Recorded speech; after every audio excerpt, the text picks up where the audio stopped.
Hello everybody, John here, and today on To The Garage we're doing a complete hydraulic oil change on the hood hydraulics or roof hydraulics on my 1996 XK8 Purdy.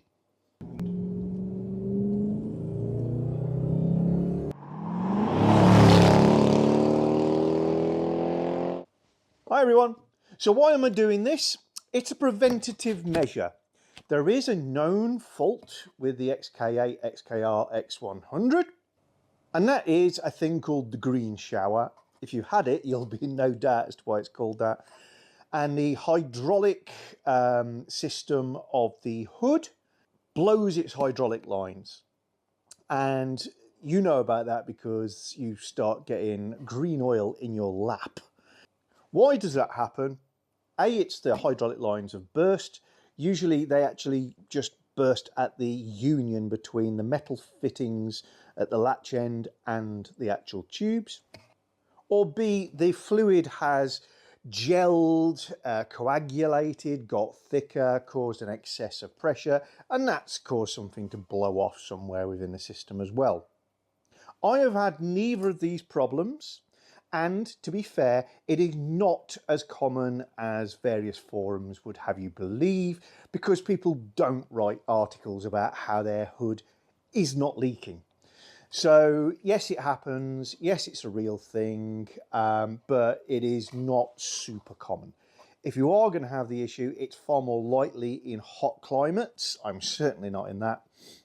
But it is a serviceable, preventable, maintainable thing that you can preemptively do something about.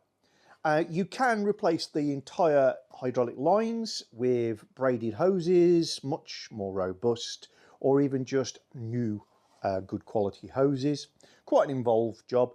It's not technically difficult, just very time consuming. And or you can change your hydraulic fluid, flush the system entirely and get new fluid in there, which will be thinner and in better condition. It reduces the pressure and therefore you have a lot less issues. Very early cars like mine would originally have been equipped with an amber coloured fluid. That was changed later to a green fluid, hence the green shower. It's critically important that you never mix the amber and the green fluids. So if you have got amber still in your car, then it is definitely the original. Mine is green, even though the car is very, very early. But if you do have any amber, then flushing it very thoroughly is super critical. If it's green, you want to get the old stuff out of there and new stuff in. Step one, get hold of the right fluid. It's this stuff, CHF 11S. The original oil specified by Jaguar is Pentacin. In the UK, you're going to find that incredibly expensive if you can get hold of it. That is a 1 litre tin, and if it said Pentacin on it, it's probably going to say £70 if you can get it. Fuchs or Fuchs is the same fluid. It is just an alternate brand, much more economic to buy Fuchs oil, and do not be tempted to mix or top up your existing system with standard hydraulic oil that you've got lying around for your jack or power steering from something else. If it's not this, there's a good chance it will react with this and gel and cause you the problem. So get the right stuff. And you're going to need 1 litre. As always, I've got to give you the caveat that I'm not an expert. I don't work for Jaguar. I'm not even a mechanic. I'm an engineer who's a big enthusiast for the model. And yeah, I do know a fair amount about this particular car, but I'm showing you how I'm doing it, not how to do it. My first recommendation is put a cover on your seats, front interior of your car. You should be able to do this job without making any spills, but you don't want to, and the stuff that comes out of the lines is corrosive, is going to damage your trim. So yeah, cover it up. I use old shower curtains and things like that as covers in my car. Very, very useful. But our next step is ignition on, power the roof to the fully open position. An alternative to that, if you haven't yet viewed all of the secrets of the XK8 videos where I put out, hundreds of them, just take your key, put it in the door lock, and turn it towards the back of the car if it's a UK car, and hold it there. The rear quarter lights will come down and the roof will unlatch and fold on its own without use of the ignition, and whilst you're outside the car. Very convenient for tasks like this. Keep the key held back until you hear the bong and release the key. Now we move to the boot of the car. Remove the inner panel, the trim panel from this side. It's just carpet, there's no clips. It's tucked behind this piece, up behind this piece of panelling, and behind this tail light plastic moulding, and you'll expose your hydraulic pump. You see that I've covered over the floor with an old towel. I've got a bowl in here, so I'm just ready for any leaks and spills. I've got to say, at this stage it's good practice to disconnect your battery. Just take the earth lead off. You are going to have to reconnect it for later stages in this. I'm choosing to leave it connected, which is probably not best practice, but I'm very confident that it's not going to be a problem for me. And first thing we want to do is this little tap. Turn it anti-clockwise. Turn it all the way anti-clockwise, gently, so you get to the end. Then just come back an eighth of a turn, just so it's not pressed hard open, which is bad for taps. That allows the roof to be operated manually and the fluid to move freely up and down the lines past the pump. And you're going to see two Torx fittings that hold this pump down. They're T27. I have a screwdriver fitting, or like me, a socket fitting that fits those. So we take them out and put them somewhere you're going to find them easily again later. Okay, so they're now undone. You want to grab your Allen key, which is clipped close to the pump, because you're going to use that for manual operation of the roof in a moment. And before we move this, there is the filler on top of the reservoir, 13mm. Undo that. Shouldn't be super tight. Remember, it's into a plastic tank, so loosen that off. It's just easier to do it before we move it. There we go. Again, put that somewhere safe, you're not going to lose it. It has got a little rubber ring, O-ring around it. Okay, we don't lose that. And at this stage, we're ready to lift this off, because you've taken the two bolts out of the feet. You should find it might be stuck down just through age. Just lift the front edge.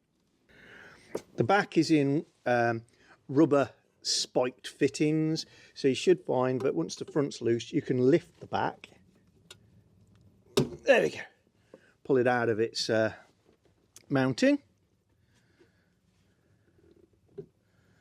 And at this stage, just be careful you don't strain pipes, wires, etc. We're manoeuvring it to tip it upside down and allow the fluid in the tank to come out into a bucket, container, whatever we've got available. I'm going to disconnect this electrical connection to the pump, just because I think that's going to give us a bit more room to manoeuvre. And we've also got these two colourful connections onto these solenoids. Make a note which one's which. Blue towards the camera, orange at the back. They're shaped so they can't go in the wrong way around. So move that out of the way. And now this is loose, and I'm going to tip it out into the bowl. And you can see it's a green fluid. which means it has been changed at some stage, but I don't know when. Okay, once you've got the majority out, you want to just prop your pump up in such a way that it's not going to fall.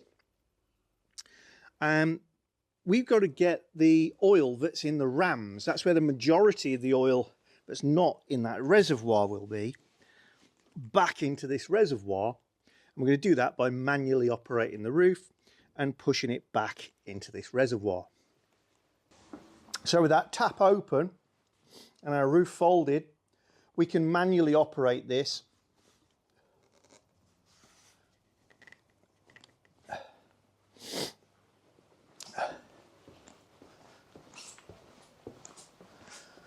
You might find it quite tricky at first, and that will be because there's lots of oil in there. But as long as you've got that tap open, it should start to move manually. The fact that mine is so stiff is one of the reasons I wanted to change it as well. It's kind of an indicator that things are a bit more jelly-like than I would like. So yeah, that's moving now.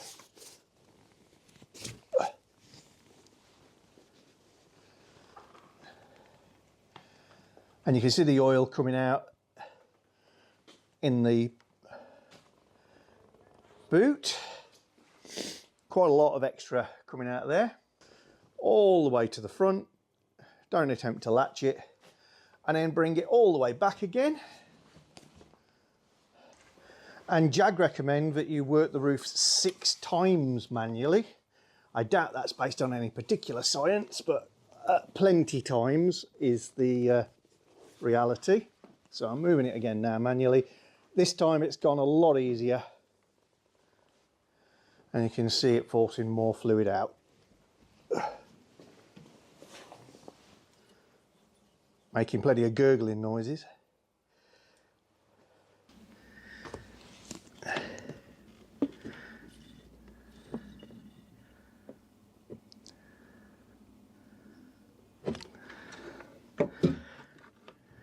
It took about 12 goes up and down for me to be satisfied that all the oil was out, where it is now. And at this moment, this is not a Jag thing, this is a me thing. Because it's now relatively easy, if you haven't got a gimpy arm, to move the hood up and down, which is something that you don't normally have. It's the perfect time to just put a little bit of lube. I'm just using a bit of WD-40. Applied with a straw for accuracy onto the joints, hinge points if you like, in your hood mechanism. It's very rare that a car ever gets any love and attention on those hinges. So this is just one of those great little opportunities to make your car a little bit better and future-proof whilst you're able to do that. Don't get oil on your headlining and stuff like that. Be very careful. So at this stage, we've got all of the fluid out of the rams, or at least the vast majority of it. And what we're going to do now feels slightly counterintuitive because we've still got the latch mechanism to do. But as I say, I've decided to follow Jag's technical bulletin approach. So what we're going to do is just sit this back the right way and top it up. This is not Jag, this is me. I'm using, what is it? A bit of caliper guide pin grease, silicone rubber grease, on these pegs. You'll thank me later. This is not going up there to stay on, but with that on, they will slide really easy into their little holes. So what we want to do is get this the right way up, get rid of any drips, and sit it back the right way up, like so. Tighten our tap back up, and I'll put my wiring back on because before you know it, I'll be needing to operate it.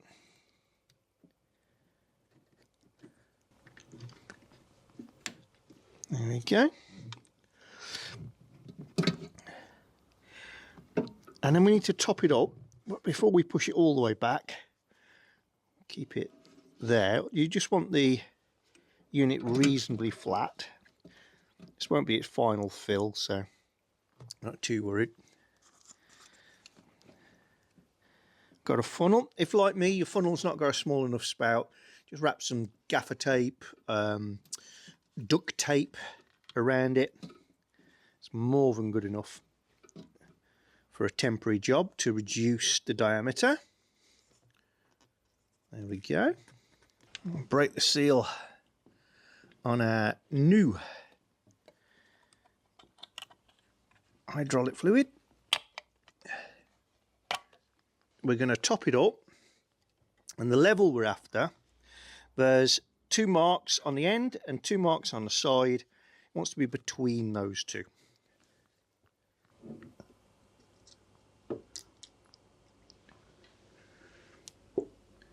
That's about right.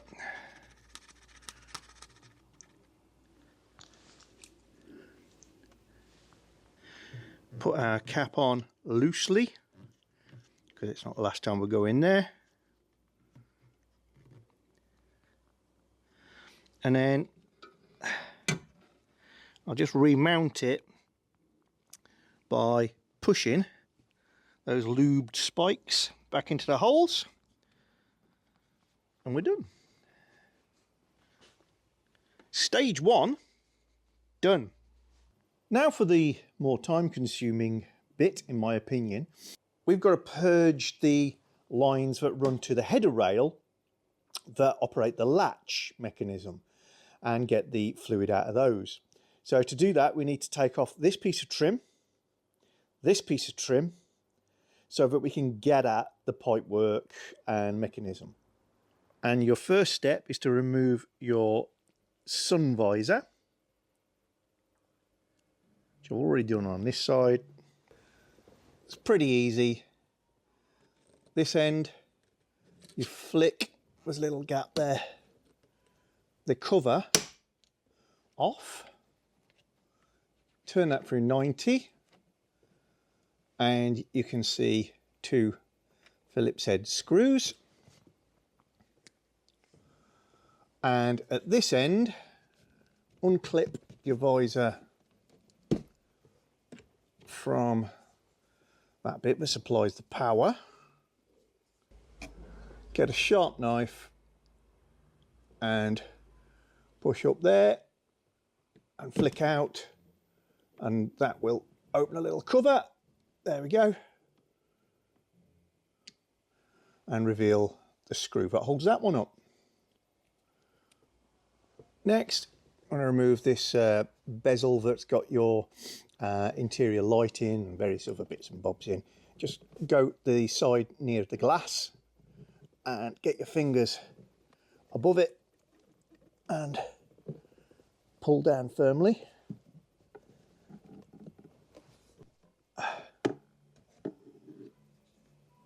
And there it is. That clip, and this clip are what's holding it in place. This one's easy to dislodge, these two less so, hence trying to pull from the front. Depending on the spec and year of your car, you'll have more or less wiring and gizmos up here. And at this stage, the only other thing really holding it in place is the A-pillar trims, because it goes behind them. And if you just get a plastic trim tool in there, you want to pull towards the gear shifter. So diagonally in is the direction these come off, and back towards you at the same time.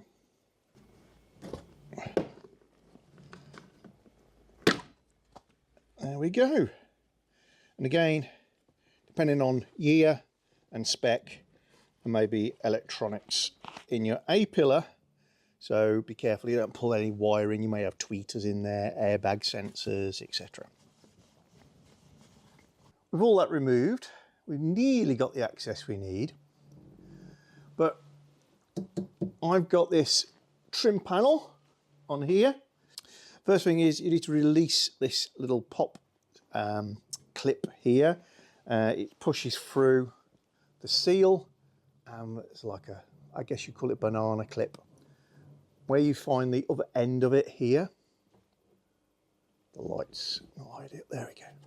Just squeeze it, and then push it back. Once that is removed, there's a tang of metal there, look, and you've got to really ferret around to find the screw, that holds it in place, which is there.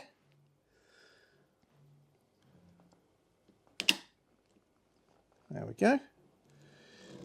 So you've got to pull that back, but it is just a simple Phillips headed screw, one either end, and then that screw in the middle is a Torx, and that holds it in as well. There you go. That's with it out. It's sometimes easier to understand how something works when you see it in a different position. And that difficulty in finding the screw is kind of doubled putting it back, which is why, again, unscrupulous garages will leave it off, knowing that most customers will never spot that this grey metal item is missing. So if yours looks a little bit more like that, then you're missing an item. So everything is now removed, and on the left hand A-pillar you can actually see the hoses that go to the latch mechanism. Now we're going to be removing all this black area with the latch mechanism inside it and bringing it out down here outside the car.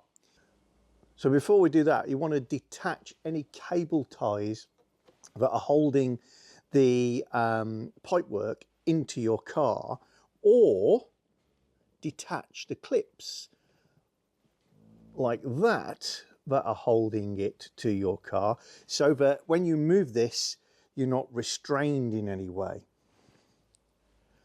So you could cut those, or you could pop these out, whichever's easiest for you. This is non-standard wiring. This is for the very early sat-nav system that's in my car. We'll talk about it another day. So that has got to go separately and be detached. There we go. For me, it's far easier and more convenient to leave these on and detach the clip from the car. So I just use these nice trim tools that I have. Links in the description below. Or just go even better to my Amazon storefront. I'll leave a link to that.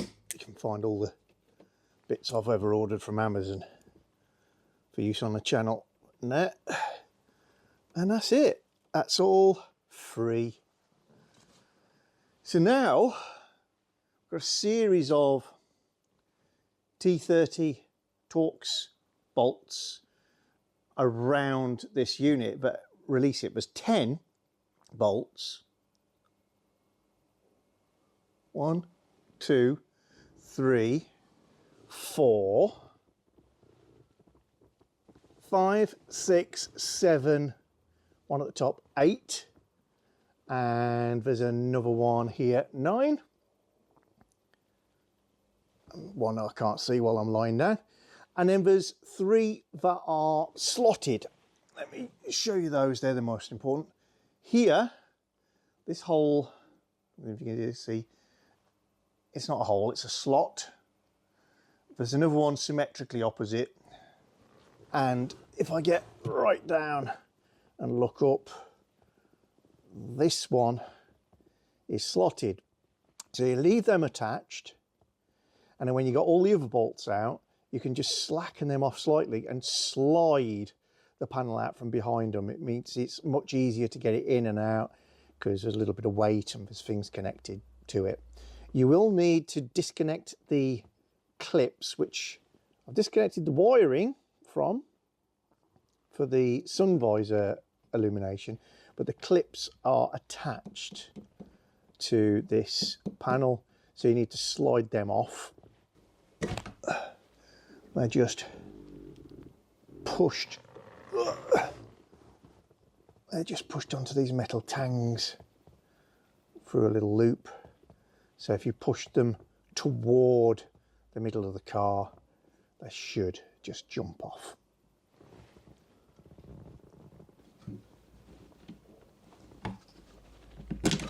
There we go.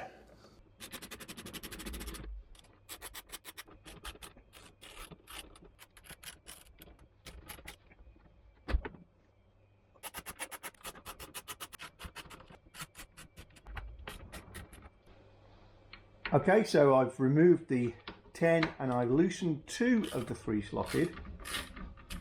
This is the third. And as you can see, as soon as I've loosened that, unit drops.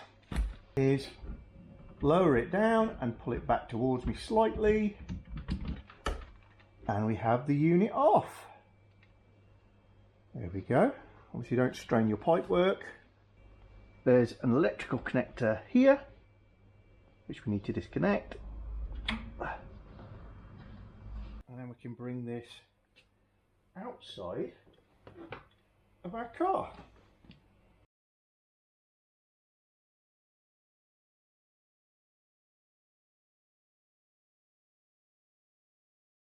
If you just go to Amazon/shop/to the garage, and I'll put that link in the description below so that you can just click on it.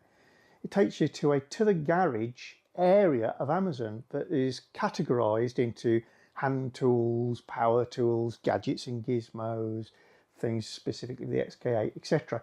that I've bought from Amazon over the years so that you can follow the same links and have a look, see how much those cost at the moment.